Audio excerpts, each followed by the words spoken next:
Yo, what's up guys? Teacher Paul here, and today we have a coffee request. This one comes from Nami. And today we are reacting to a channel called The Frog Outside the Well.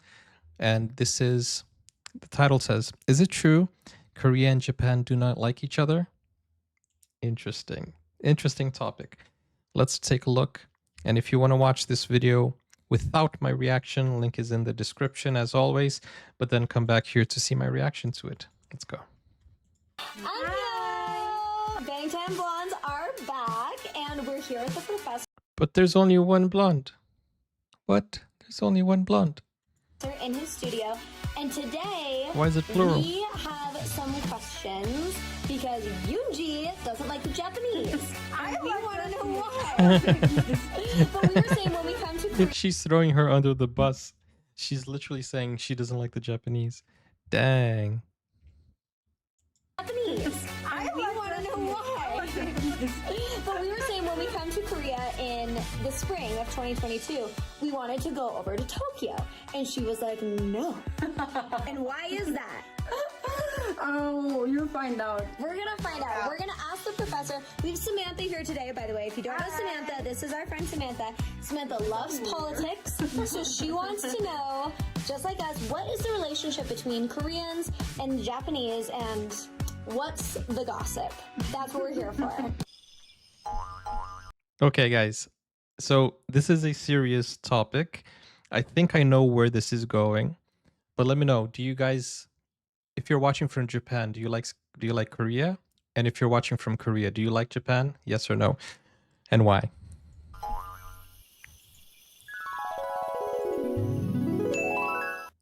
Hello everyone, this is Mark Peters with The Frog outside the Well Research Center, and today we've got Korean 101. Yes, the squad is back.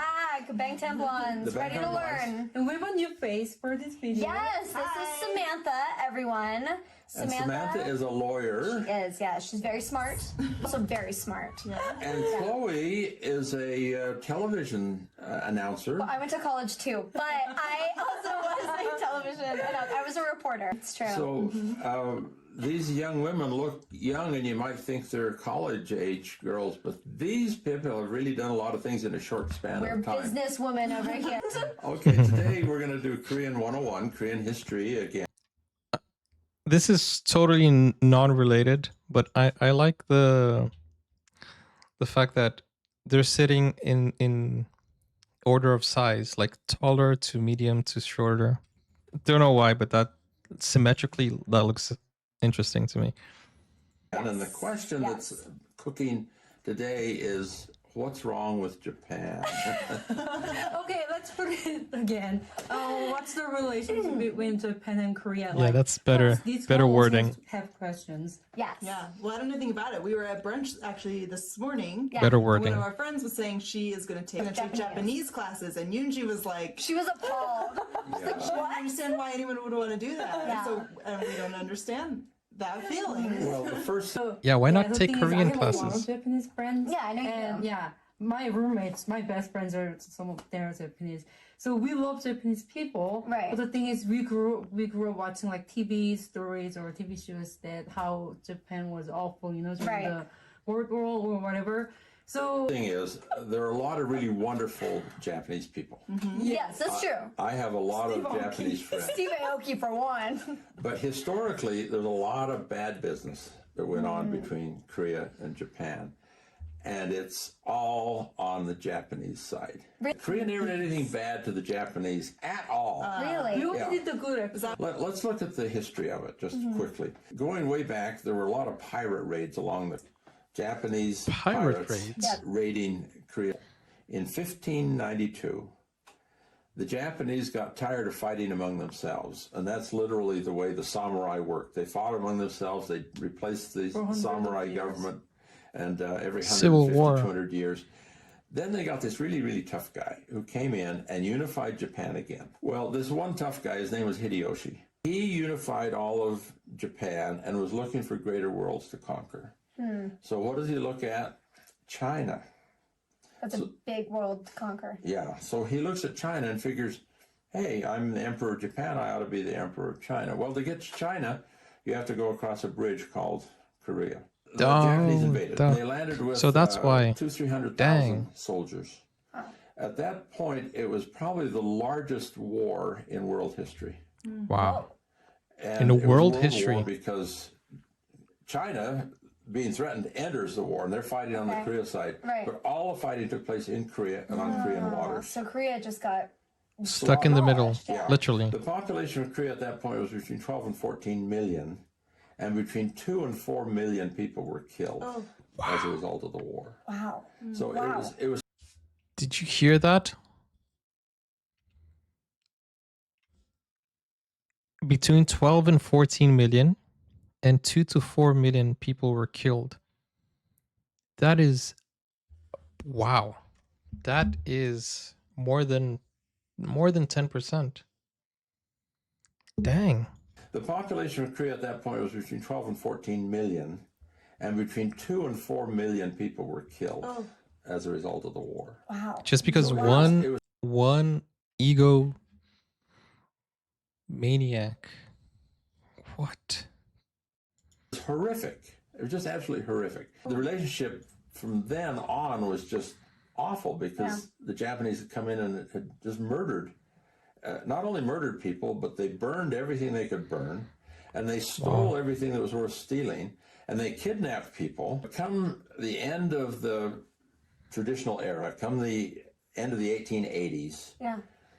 Japan is opened to world trade by Commodore Perry. The Japanese caught on immediately, and they started to modernize and industrialize, and then they started looking at worlds to conquer. We've talked before about the Sunbi versus the samurai. Yeah. The way you get recruited into power in Japan is to be a samurai, to be a swordsman, warrior, a yeah. warrior. The way you get recruited into power in Korea is to be a scholar, a sunbi. People do. Well, the scholars were still scholars, and that's why Korea today are still smart people that study all the time. No, not me. All the time. And the From what I understand, Japanese were all looking day. for wars to conquer. 11 That a.m. led them wait, into World 7 a.m. War to II, 11 very p.m. Simply put. Well, their first step was to take over Korea. And they did that by picking a fight with China. And then they had a war with Russia in 1905. And this was a naval war mostly in the seas around Korea. Well, once the Russians are defeated, once the Chinese are defeated, and gradually, diplomatically, very carefully, very cleverly, but they came in and they said, you know, the old empire, that's decadent, that's corrupt. You need a democracy. You need a modern government, a democracy. And the Americans, when did the World War II start? 39. 39. We say, well, 39 looking at Europe. Oh, Yeah. that's But we 42. tend to say December 7th, 1941 Yeah. Yeah. was Pearl Harbor. Right. For most Americans, that's World War II. But for the Koreans, for the Chinese, for the Japanese, it was I don't know. Wait, for the United States, they consider World War only when they got in? That is interesting because I've always known 39, but in Korea, it was 37. That's interesting because every country kind of like considers the war when they got in, from what I understand. But I think the general consensus is 39 to 45. I think that's basically it, right? But he's saying Korea was 37. Interesting. So the United States decided, oh, it's because of Pearl Harbor then. Thank you, Lena. Thank you for the gifted. already World War II beginning in 1937, really, 31. So Japan is marching through China, through Southeast Asia. Why does Japan want Southeast Asia? Japan has no natural resources to speak of. They need tin to make metal things work. They need iron. They need resources from Southeast Asia. So they're into the Philippines, into Southeast Asia in a big way. Wow. And then the Japanese see that the Americans are their biggest threat. So they bomb Pearl Harbor. And then Big we're drawn mistake. into it. And then Japan ends the war by the bombing of Hiroshima and Nagasaki, right? We dropped nuclear weapons on them. But from what I've gathered also, it wasn't because of the nuclear weapons. They were already in talks, and it wasn't specifically because of that. But that's information that I have read. A lot of people might consider it was because of the bombs, but I need to look more into it and refresh to understand why exactly. But that's a big reason there. I mean, if you get two cities completely vaporized, yes, you would definitely want to end the war. But I need to look into that to be 100% sure. 45. 45. The problem is there are a lot of Japanese that accept Thank you for the their follow. responsibility for World War II. But there's a minority of right-wing types that control the government that do not accept their responsibility. The Japanese government, is not like the Germans. The Germans said, yeah, we did a lot of bad things, the Nazis. You raise a Nazi flag in Germany and you're given a ticket and paying a lot of money or you're going to jail. Really? Wow. In Japan, if you bring the old flag out, the rising sun flag, the Japanese flag with the sun ray bursts on it, yeah, that's cool. That's all right. And the Japanese were going to bring out the rising sun flag for the Olympics. Really? Yeah. Which That would one? have been really awkward. That would have been really, really bad. And the Koreans made such a big fuss about it that they finally, Whose idea was that? The right wing. the right wing of Japan, they're in Yikes. control. The right wing in Japan, recently I got into a brouhaha on the internet with a guy named Ramsier, who's a law professor at Harvard. And he wrote You this. got an internet fight? That's so Wait, cool. I need to explain shortly about it. So there were comfort women at the time during the World War II. So they pretty much just kidnapped and then they just took them to their war and Wow. used as sex slavers. And now this Professor Ramjay, right? Ramjay, he's saying, oh, Korean women volunteered for the money and for whatever. His argument Sounds like was, we have a bone to pick with him. yeah, well, he was pretty much beaten up by the internet. The point that Wow. Yuji was talking about was the comfort women. Yeah. That's what he was talking about, saying that they weren't kidnapped. Well, and here this Harvard law professor gives a bad name to both Harvard and to law. I mean, you don't need to know a lot about history to know that things happen forcefully. Nobody does these things voluntarily. You don't need to know a lot about history to know that. What is the relationship now between the Japanese? That's a good question. So what is the relationship now between the Japanese and the Koreans? Yoonji is still struggling, apparently. All Koreans do to one degree or another. Really? At the time, like girls were 14, 15, and they're saying they signed a contract that they're gonna go be a sex slave and get paid. Does it make sense? Yeah. No, Is it there doesn't make even sense. any evidence that they were even paid? No. There's evidence that people were promised pay and didn't get it. But even if you get Wow. paid for it, if it's at the threat of your life, if you Yeah, don't go that's do it, not- right? It's yeah, consent. That's what There's human consent. trafficking Yeah. is. But most Koreans, are really suspicious of the Japanese. The Japanese don't own up to their war crimes.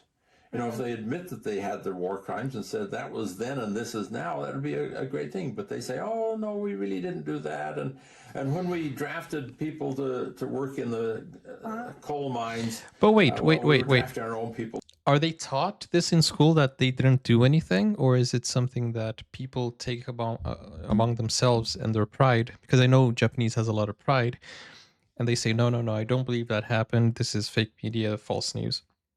Or is it something they were taught? Because let me tell you one thing.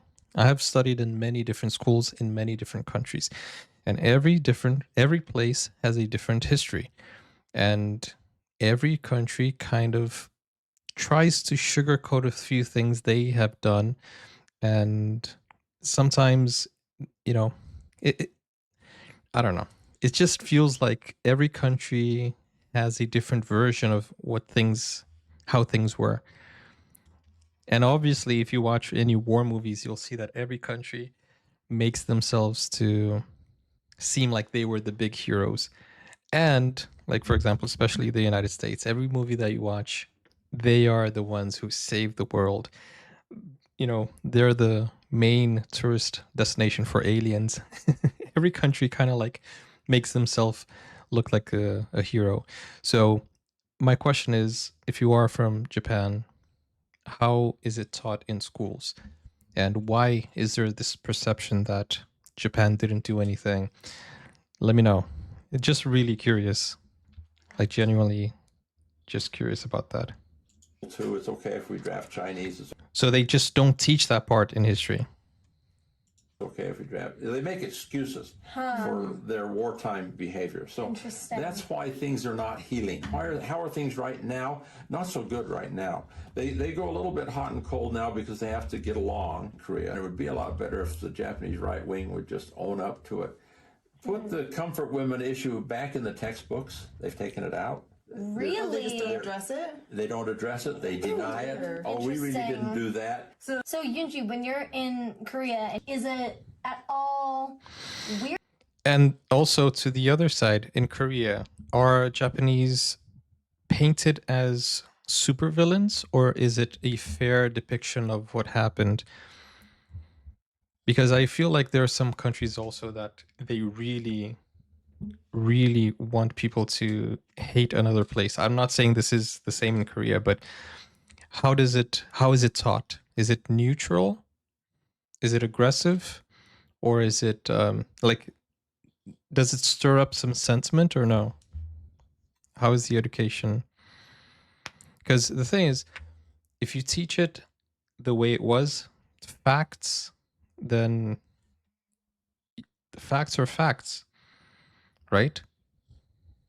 Weird, or is it just like kind of it's like the stereotype that is still What was her question? weird, or is it just like kind of it's like the stereotype that is still in everyone because of history, but once you get to know them, obviously you have like friends, and it's fine. So if you see a Japanese person in Korea, we'll be like, "Oh, hi, you're from Japan. Oh, hajime Or they're not weird. They're Right. usually, they like Korea. That's why they're in Yeah. Koreans. But so we are nice to Japanese people. Or Yeah. a lot of Koreans go to Japan like Yeah, all the time for the weekend. I mean, not right now. for the weekend. So we like each other, but it's the government. It was really an interesting place. And right next to it is Nara, which was the older capital. There's some older buildings there that were built by I mean, look at Germany. We have a lot of German people watching as well. Like Susan's talking about Germany as well. The Germans acknowledge what happened, and they don't defend themselves. They say it happened. It's the past, like the professor said. So I'm genuinely trying to understand why Japan won't acknowledge. Koreans. Really Yeah. interesting. By choice. Older buildings there that were built by Koreans. Wow. Really Yeah. By interesting. choice or by. This was by choice. There was a lot of interesting communication between the Japanese and Koreans in the early days. And Buddhism came into Japan via Korea Really? with Korean monks. So there's a lot of positive connections between Japan and Korea. But there's a lot of negative. Thanks for coming today. Yes, thanks for having That was a us. fun gig. I hope we understand and appreciate the Korean-Japanese relationship a little bit better. Yes, for sure, for sure. And we'll see you next time on The Frog Outside the Well and on the Bangtan Blondes. Yes, bye. Bye. Thanks for watching, you guys. Make sure to check out our channel, subscribe below to the Bangtan Blondes. Check out The Frog Outside the Well. We'll see you soon. Bye.